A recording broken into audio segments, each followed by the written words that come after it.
Magandang gabi sa bawat isa. Muli, night devotion tayo.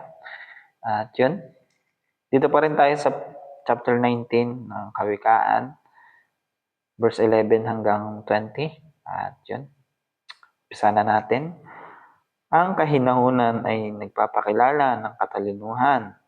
Ang pagpapatawad sa masamang ginawa sa kanya ay kanyang karangalan. Ang puot ng hari ay parang liyong umuungal, ngunit ang kanyang paglingap ay parang hamog sa halaman. Ang anak na hangal ay kasawi ang palad ng kanyang ama, at tila walang tigil ang bibig ng madaldal na asawa. Namamana sa magulang ang bahay at kayamanan, ngunit si Yahweh lang ang nagbibigay ng mabuting may bahay. Ang taong tamad ay laging nakatihaya, kaya siya'y magugutom, walang panglagay sa sikmura. Ang tumutupad sa kautusan ay nag-iingat ng kanyang buhay, at ang nagawalang bahala sa utos ay tiyak na mamamatay.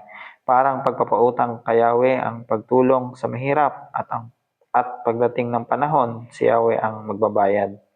Tuwid mo ang iyong anak habang may pagkakataon pa, kung hindi, ikaw na rin ang nagtulak sa pagkawasak niya. Di dapat pansinin ang taong mainit ang ulo. Payuhan mo minsan, patuloy ding manggugulo. Dinggin mo at sundin ang payo sa iyo, at pagdating ng araw, papakinabangan mo. At yun, ang natutunan kong verse dito at ang aking nakuha ay itong verse 11. Ang kahinahunan ay nagpapakilala ng katalinuhan, at ang pagpapatawad sa masamang ginawa sa kanya ay karangalan.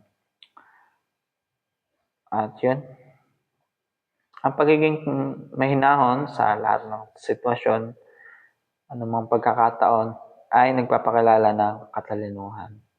At yun yung isang bagay na aking nakuha dito at ang aking natutunan, na kung tayo ay magiging mahinahon sa anumang sitwasyon, tayo ay makakapag-isip ng tama upang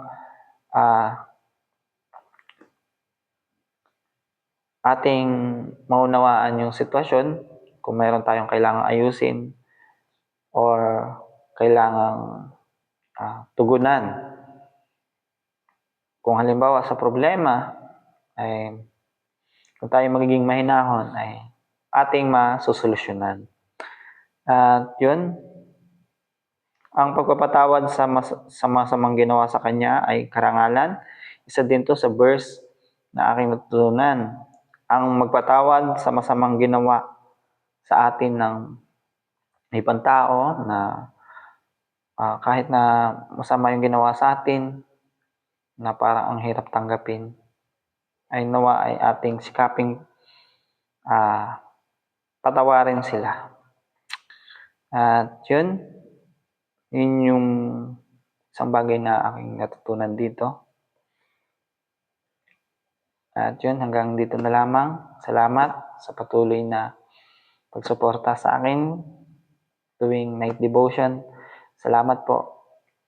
At God bless. See you to next devotion. Bye-bye.